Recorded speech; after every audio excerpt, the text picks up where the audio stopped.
Pose de la première pierre d'un complexe avicole composé d'unités de production d'aliments pour volailles, d'un abattoir moderne et d'un centre d'approvisionnement anti-salé. Réflexion sur les actions de consolidation de la paix à Dabou et promotion de la culture des 3 régions qui composent le district autonome des Lagunes.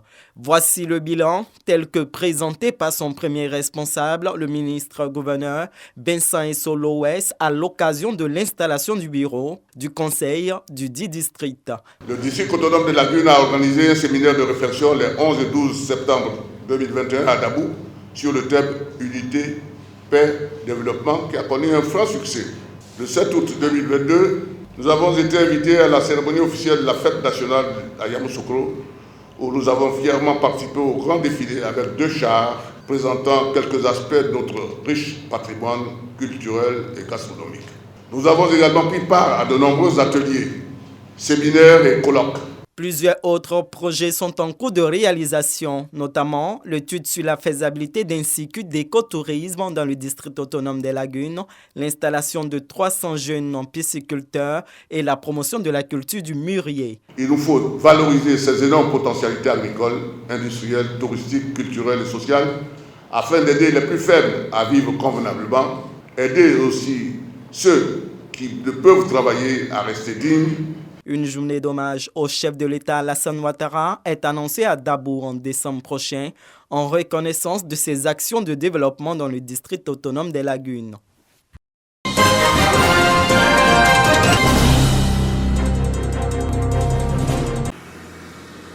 Boundiali se transforme.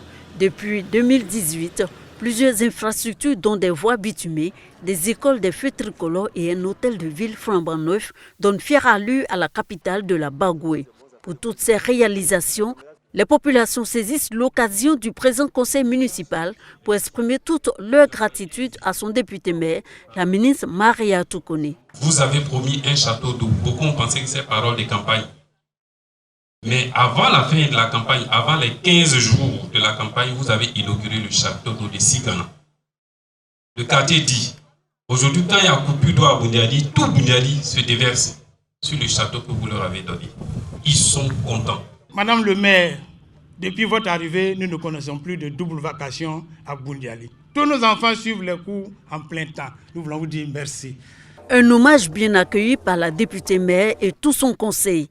Pourtant, pour le professeur Maria Toukone, tout l'honneur revient au chef de l'État Alassane Ouattara, principal artisan du renouveau de la Côte d'Ivoire. Elle a en outre réaffirmé son engagement pour l'épanouissement de ses administrés en annonçant d'ailleurs la prochaine construction de plusieurs autres grandes infrastructures. Dans notre plan d'action, nous avions prévu la construction de marchés de proximité dans 3 quartiers. La mairie a commencé la construction d'une bibliothèque municipale et d'une salle multimédia.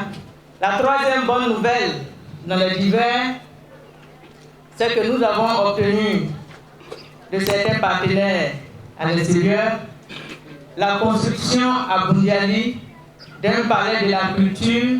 Cette 4e session ordinaire du conseil municipal est la dernière de l'année 2022. En plus de la présence des maires et de tous les chefs traditionnels de la région de la Bagoué, elle a été marquée par plusieurs dons de la députée maire à la gendarmerie, aux populations et aux écoles confessionnelles islamiques.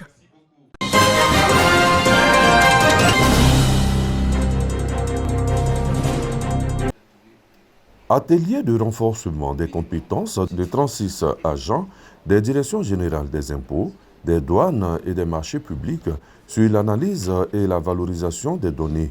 Une initiative du ministère du Budget et du portefeuille de l'État en partenariat avec SAH Analytique International. Cette activité s'inscrit dans le cadre de la lutte contre le blanchiment des capitaux et le financement du terrorisme, de la cybersécurité et de la data science.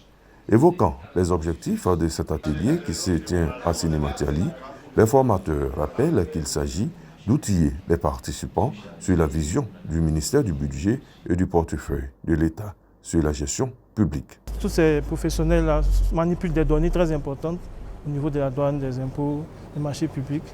Et c'est la Côte d'Ivoire qui sera gagnante au parfum de ces technologies-là, qui rendent vraiment la Côte d'Ivoire beaucoup plus concurrentielle au niveau de l'administration. Et c'est vraiment le vœu de SAR Analytics de vraiment contribuer à l'hégémonie de la Côte d'Ivoire, surtout au niveau de l'éthique et de l'intelligence artificielle. Les participants à cet atelier saluent cette initiative de leur ministère de tutelle. Cette formation que nous venons de suivre sur l'analyse des données vient à point nommé parce qu'elle nous permet de bénéficier des outils nécessaires pour pouvoir faire une bonne analyse des données de marché public. Alors il faut savoir que les marchés publics sont la matérialisation de la politique sociale de l'État. Et il est important de bien mesurer ces données avec des indicateurs bien précis afin de permettre aux décideurs de prendre des décisions assez concrètes pour optimiser les actions de ces deux décideurs-là. Particulièrement, cet outil-là est assez utile pour la douane, qui est vraiment au carrefour de la gestion et qui est soumise vraiment à beaucoup d'exigences en termes de recettes, en termes aussi de façon des échanges aussi, et aussi en termes de lutte contre la fraude. Et nous comptons vraiment utiliser ces informations-là pour être plus efficaces et permettre à la douane de pouvoir atteindre ses objectifs. L'analyse de données fait l'objet de recherches pour s'adapter à tout type de données et faire face à des traitements en temps réel en dépit de la qualité de données importante. Les participants à l'atelier seront les relais au sein de leurs différentes directions générales.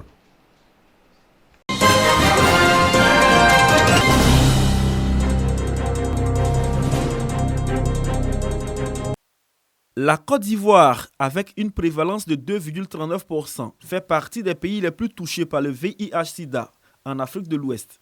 Aujourd'hui, le nombre des orphelins et enfants vulnérables OEV a atteint plus de 400 000. Face à cette situation, des réponses urgentes s'imposent, dont les initiatives d'élimination de cette pandémie d'ici à 2030. Et cela à travers les objectifs d'accélération de la réponse des 3x95 et la prise en charge des OEV. Après 12 mois d'offres de services aux OEV et à leurs familles, l'heure est à de nouvelles orientations au PNOV, Programme national de prise en charge des orphelins et autres enfants rendus vulnérables du fait du VIH-Sida. Le ministère de la Femme, de la Famille et de l'Enfant, à travers le PNOV, avait donc pour défi d'adresser la problématique de 250 000 OEV en termes d'appui, d'accompagnement et d'autonomisation de ces familles. Nous avons 171 000 qui ont été touchés pour l'année 2021 et 2022, soit un pourcentage d'environ 67%. Aujourd'hui, il est question d'adresser en termes de perspective donc des problématiques en ce qui concerne l'autonomisation de ces familles à travers les AVEC, en ce qui concerne l'accompagnement de tous ces OEV, c'est-à-dire qu'il faut aller au-delà des 250 000. Dans cette dynamique, le PNOV, une structure du ministère de la Femme, de la Famille et de l'Enfant, bénéficie du soutien de plusieurs partenaires techniques engagés pour le bien-être des OEV et de leurs familles. ISC continuera les activités de l'initiative DREAMS qui s'adresse essentiellement aux adolescentes et jeunes filles de 10 à 24 ans. Nous apportons un appui en termes de soins et soutien aux OEV au sein de 11 centres sociaux. Et cet accompagnement se résume en l'offre de soins et soutien aux OEV en termes de prise en charge médicale, frais d'ordonnance et autres.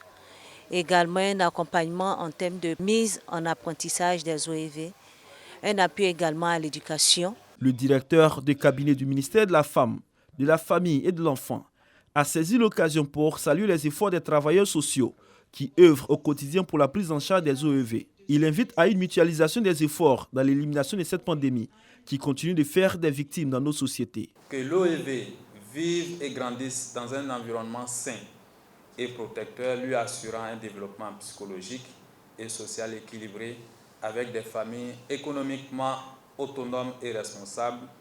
Telle est la vision du programme que je vous invite à partager.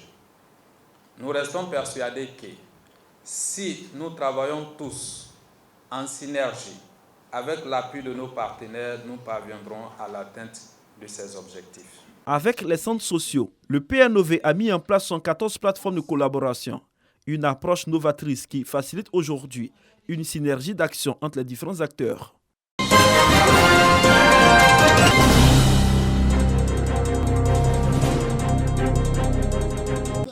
À la suite d'une requête de ces populations, le canton Gourane avait obtenu du gouvernorat du district du Haut-Roba la promesse d'un renforcement de son plateau technique avec des ambulances pour l'évacuation des malades vers les établissements sanitaires de référence, notamment à Kani et à Séguila. Promesse tenue. Aujourd'hui, 2 localités appartenant à ce canton ont chacune leur ambulance. Ce sont les villages de Tala et de Massala Gourane, à une 50aine de kilomètres de Séguila. Ambulance. C'est des choses que le gouvernement attendait très vivement. Ça, c'est déjà un début. Mais aujourd'hui, on a aussi d'autres soucis, d'autres projets. Au niveau du développement, c'est l'état de nos pistes d'accès dans les villages et aussi entre les différentes circonscriptions de la sous-préfecture et du département de Séguila. Si la remise officielle des 2 ambulances a été un moment de fête, l'occasion a été également un beau prétexte pour le vice-gouverneur du district du Haut-Roba, dirigé par le ministre-gouverneur Dosso Moussa, de se découvrir et mieux se faire connaître des populations. Beaucoup disent de lui qu'il est un homme bien. Les autorités administratives locales, cadres et élus de la région du Ourodougou, le présentent comme plein d'humanisme. Il a exhorté les populations de Gourane à œuvrer pour la cohésion sociale et la paix au nom du développement et du progrès de leur canton. Dans notre vision, le développement doit d'abord commencer par une cohésion, par une entente de ceux-là même pour qui ce développement est mené. Depuis de nombreuses années, Vamissa Diomondé est acteur participant au développement du Ourodougou. Plusieurs infrastructures, notamment des pompes hydrauliques, des centres de santé, des établissements scolaires, ainsi que des édifices religieux, en sont le témoignage.